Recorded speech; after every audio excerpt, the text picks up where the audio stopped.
Before this video starts, I want to get two things out of the way. One, I like Jujutsu Kaisen. It's a series that means a lot to me, and while I'm not going to say it's perfect, I do truly like it, and I'm not making this video because I dislike JJK or Gege as a writer. Trust me, whatever the manga was in its last year or so, I was the one telling my friends who were getting tired of the series that they were just being impatient or they didn't understand the nuances in Gege's writing. And two, this video will have spoilers for the entirety of JJK and will proceed as if you've read the entire manga. With that, does Gege respect women? I don't know. Let's find out.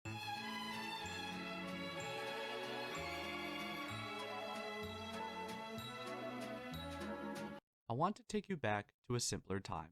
A time before the League Nights, before the lobotomy, before Jujutsu investing. A simpler time when I started watching Jujutsu Kaisen. Specifically, this was in December of 2021. I was still pretty new to anime at this point, but Jujutsu Kaisen immediately hooked me. When I watched season 1, I watched the first 20 episodes in a single day, which to me is a lot.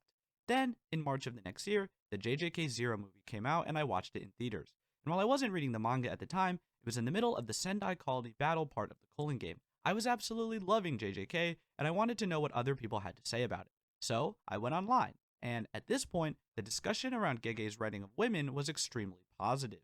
At this point, people constantly praised Gege for his treatment of women in Jujutsu Kaisen.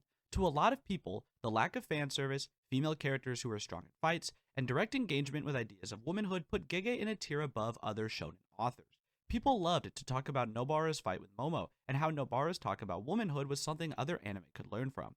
Furthermore, at this point, Maki had already destroyed the Zenin clan, and in doing so, defeated the most sexist man alive. This was obviously seen as a very powerful moment for a female character, and again, Gege got the praise for it. I really want to emphasize how much people praise Gege for his writing of women. Gege's writing was genuinely seen as progressive and something new for anime. Now, is this because many of these people do not engage with anime and manga outside of what is popular in Shonen Jump? Probably yes, but it does not change the fact that the average anime fan was under the impression that Gege was good at writing women and that JJK was setting a new standard for women in anime. Nobara wasn't just thrown into the main trio to stand on the sidelines and call out the protagonist's name. She was a strong character who could hold her own in fights. And, again, Maki was receiving a lot of the spotlight in the manga at the time and was being built up as the extremely powerful character that she did eventually become. And to top it all off, misogyny and ideas of womanhood were directly being discussed within the manga itself. All of this came together to form the public opinion that Gege was someone who absolutely respected women and was changing anime for the better. In fact, there were even people who were convinced Gege was a woman, partly due to miscommunication about this picture he drew, but also just because people truly believed that only someone who had experienced womanhood firsthand could write female characters of this caliber. So where did we go wrong? Go wrong? What do you mean go wrong? Jujutsu Kaisen is one of the best female casts in anime. This is something you might be saying if you just woke up from a coma that you entered after watching the Jujutsu Kaisen Zero movie. If you're online at all, I'm sure you've seen the memes, agenda posts, slander, or whatever you want to call it about Gege being sexist or bad at writing women. So again, how did this happen? Well, if you recall, the JJK Zero movie was released in America in March of 2022.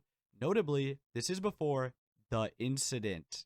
Of course, I'm talking about Yuki Tsukumo. Yuki was a character that a lot of people were excited to learn about, from her first appearance in Toto's flashback to when she was revealed to be a special grade, and especially when it was made clear that she would finally get her moment and play a major role in the Culling game. So, whenever Yuki finally got her only fight, people were really excited, and in the fight, Yuki was cool. Her curse technique was cool, her moments with Choso were cool, and her fighting style and personality were super cool. But unfortunately, in the end, she lost. Yuki, in her one fight, lost, died, and didn't even use her domain expansion. This was the first straw for a lot of people. However, as this was still very far from where the anime was at, and anime onlys only knew Yuki from the Toto flashback, if they knew her at all, the damage to Gege's reputation didn't break containment just yet. However, as season 2 of the anime released, the manga entered its final arcs, and League Nights blew up in popularity, more and more people started reading the manga. And now that the manga's finished, Gege's reputation in terms of writing women has done a complete 180. People's minds no longer go to Nobara's fight with Momo or Maki wiping out the Zenin clan. As the stakes of the manga increased, these moments fell out of people's memories and were replaced by things like Yuki's loss. However, the other big problem for Gege's reputation wasn't just that these memories were being replaced, but that there were no memories to replace them with. Misogyny and womanhood were no longer things being discussed in the manga, and when women were doing stuff on screen, they weren't exactly being shown as the powerful and independent women that they were once viewed as. These are all the women in Jujutsu Kaisen who are involved in fights. And here's how many of them win said fights against someone that isn't a woman. Like, this isn't Yu-Gi-Oh, Gege. Are we serious? Even Takada-chan has more on-screen feats than most of these women. Like, come on! But seriously, as the manga progressed, it became increasingly clear in people's minds that the reputation Gege used to have was not sustainable. Nobara had been absent from the story for years. There were no longer sexists getting belt put to their ass, and many people believed that the majority of the female cast were wasted potential. Looking at you, Miwa. All of this culminated in people being quick to abandon the idea that Gege was a woman writing genius, and memes about his apparent misogyny took over in the public consciousness. With all that on the table, I want to talk about one more thing: domain expansions. Right now, without looking it up, could you tell me which female characters in Jujutsu Kaisen use a domain expansion? Really, give me their name and the name of their domain expansion.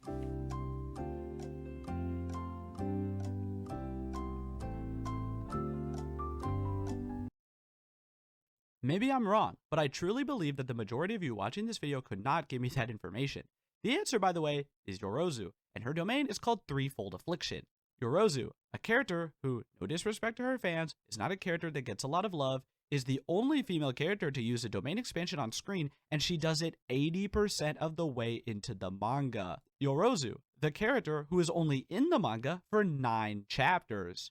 Yorozu, the character who doesn't even have a volume cover.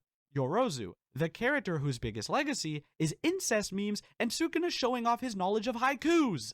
So why even bring this up? Well, for one, in the manga itself, domain expansions are what separate the top sorcerers from the rest. Only those who have reached the pinnacle of sorcery can use a domain expansion. Sukuna's mastery of sorcery is emphasized by the mastery he has over his domain, and a large portion of his battle with Gojo is both of them spamming domain expansions and trying to one-up each other with them. Was there a reason we couldn't have one modern female sorcerer use one of these? And 2, in my opinion, much more importantly, it's because people care about domain expansions. For example, look at all these athletes doing domain expansions on television. Whether you like it or not, Jujutsu Kaisen is a cultural phenomenon. I mean, just look at what happened after our glorious king died. And in order to reference it, most people's go-to is to do or call out a domain expansion. The hand symbols and names associated with the domain expansions are undeniably iconic. People love JJK, and they love doing domain expansions. And I would know because I'm one of them. One of my friends and I used to do Yuta and Hikari's domain expansions at each other all the time. Furthermore, one of JJK's most iconic pages, one that's seen who knows how many memes and redraws, is the triple domain expansion. People love domain expansions. For no main female cast member to use a domain expansion, hand sign and badass name included, is frankly a disservice. Even the smallpox deity used a domain expansion, and you're telling me that not one woman besides Yorozu could have used a domain expansion on screen? Really, Gege? Not one? So at the end of the day, does Gege respect women? Honestly, I don't know. It's not like I think he's a card-carrying misogynist or anything, but I do think that despite what he wrote in the first half of JJK, there are genuine criticisms to be made about his treatment of women in the second half. But yeah, you tell me, do you think the cat respects women, or are you mad at Gege for some other reason? You know what I'm mad about? Yuki! She only had one fight, and she was so cool! Like, look at her! This is who you killed? Her? She's a special grade! You gave her that cool power in those cool moments just to kill her off after one fight, and she didn't even use her domain expansion. Maybe Tengen's the real villain of the story for making that call, because seriously, we couldn't have seen her domain expansion? And honestly, Tengen doesn't even matter. Would it have hurt for Yuki to have pulled out her domain expansion because she saw how the fight was going? Could we not have gotten a bonus chapter, an omake, anything? I want to know her domain expansion, Gege. I want to know.